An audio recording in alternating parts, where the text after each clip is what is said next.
guys, I want to remind you of the beauty of playing octaves to really flesh out your sound and to give your right hand boogie woogie a sense of drama. Because if you come over here to the right hand camera person, you often find if you listen to the boogie woogie style, say, of Jules Holland's, the great British boogie player, he often just plays the blues scale in single notes. Kind of Jules Holland, if you listen to him often with a little bit of twiddle. But what you might want to do sometimes is just, if you add in an octave to the blues scale, we've done a whole thing on the blues scale on this channel. If you look at the playlists, and a lot of people don't realise that on the playlist we've got all the lessons grouped together. If you go click on the playlist icon at the top of the YouTube page, look for the blues scale and how to improvise on it. We've done a whole series of lessons on that. But just for your benefit, you might want to just do octaves. So for example, something like this. This is with a little grace note. See how I'm sliding down? It's another trick I got from Dr. John. How you slide down rather than just playing. You're just kind of sliding down from the F sharp. That's a nice, very nice bluesy kind of feel. That's a riff I often use myself, so I'm just going to teach that to you because it's fairly simple. I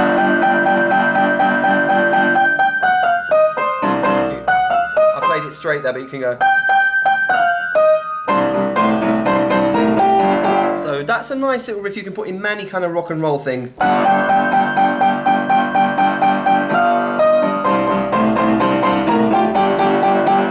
Related to the last lesson.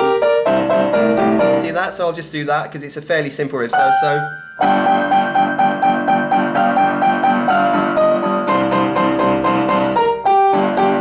that builds it up. So I suppose you could say it's a kind of rock and roll bluesy turnaround. So see if you can do it. And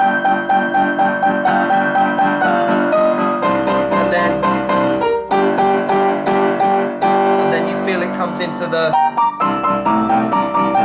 So again, because it's a nice simple riff and it also gets your octave chops up to speed. So see if you can do that, particularly that slide. See how I do the slide there? See how I'm just sliding down? A lot of people find that quite difficult.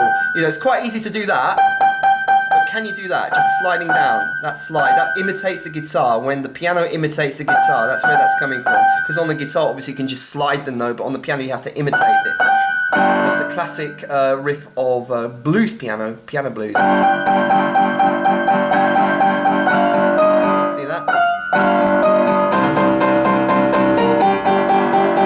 If you just played it single notes, it wouldn't sound as dramatic.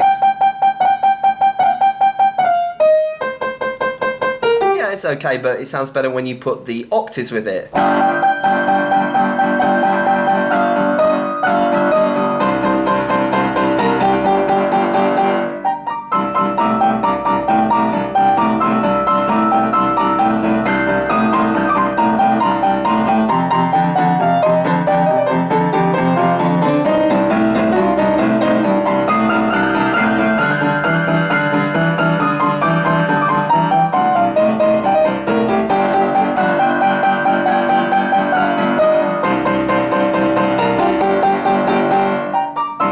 A nice little sort of octave bluesy boogie turnaround which you can often use in your playing in various different boogies and rock and roll things. And remember, get the slide. You know, sliding down imitates the kind of blues guitar. That's where that comes from. So practice this, see if you can improvise with it and put it in your own little boogie woogie and rock and roll improvisations. As always, have you visited the Dr. K community page on Facebook where we've got all our unseen footage. We've got that interview with Donia Oxford, the great female boogie player, which I did met up with her last week on her UK tour, and all sorts of other things. So do check out the Dr. K community page, and while you're there, click the like button. There's a like button there and it shows that you're supporting the channel and that you're into boogie woogie. So do click the like button when you visit the page, and of course get your boogie woogie sheet music for the lessons on this channel. We've got it all there for you, all the learning products, all the history, the culture, the sheet music, everything, which you can get at www.badassboogie.com. So go to the website, download the sheet music and print it off in the comfort of your own home. And have you subscribed to the channel? Press the subscribe button. Camera person, some people have been complimenting you on your wonderful English accent. Would you like to do a little poem? Let us not to the marriage of true minds admit impediments. Love is not love which alters when it alteration finds, or bends with the remover to remove. I think that's enough now. 3 lines. Yes. A wonderful bit of Shakespeare. So we've had some Boogie and some William Shakespeare. What sonnet was that? I don't know what number it was. They just have numbers. Okay, do you like the sonnets? I do, yeah. I love them. What do you like about the Shakespearean sonnets? Is this some kind of English lesson interview? I'm sure your subscribers don't care. I just like the rhythm of them, the way they're all kind of equal, yeah. Yeah, okay, yeah. Perhaps we should do a lesson on Shakespeare. Unless you can incorporate it into Boogie somehow. Shakespeare and Boogie Woogie. Yes. We might do that. Okay, this is the camera person with a little bit of Shakespeare to finish up, and I'll talk to you very soon.